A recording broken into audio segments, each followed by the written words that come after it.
So the year I was diagnosed, it was a very busy year. I was diagnosed on March 4th. I had my surgery on March 9th. We delayed our chemotherapy treatments for a month so that we could go through fertility treatments, and we froze all the embryos, and I call them my babesicles. We still have a few left, but I think we might be done.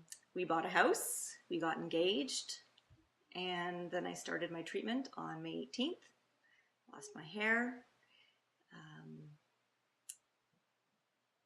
Went through my treatments and tried to look for silver linings, little milestones to get me through the treatments.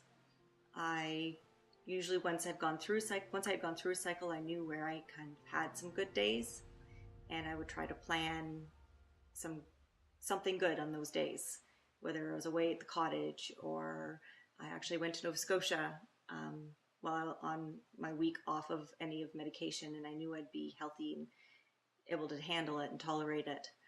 And then went through radiation.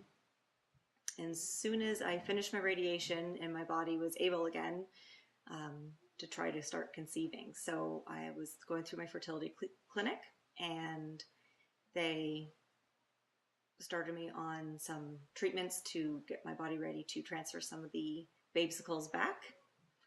And we tried with Lucas with some of the embryos, and they didn't take. So I had a month off without any treatments, any drugs. So we transferred, or we tried on our own, and we got pregnant with Lucas. So he was a little miracle.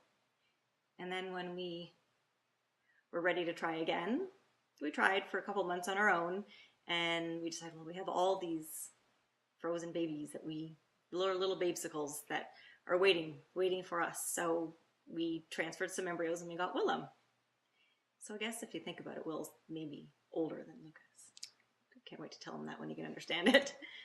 And it was our happy ending. We ended up postponing our engagement until I had hair. So that's just happened when I was about 6 months pregnant with Lucas. And so I got married when I was 6 months pregnant. And it was our happy ever after. Lucas. And how old are you? 7. And who's this? Willem. Willem. And how old are you? 5. 5. Where's Daddy? So when you are diagnosed, it is important to reach out to the people you can trust and rely on. And Dr. Richard was one of those people for me, and she can be for you. So you need to try and get the answers. And I know Dr. Richard would be happy to answer any of the questions that you have. You just need to reach out to her.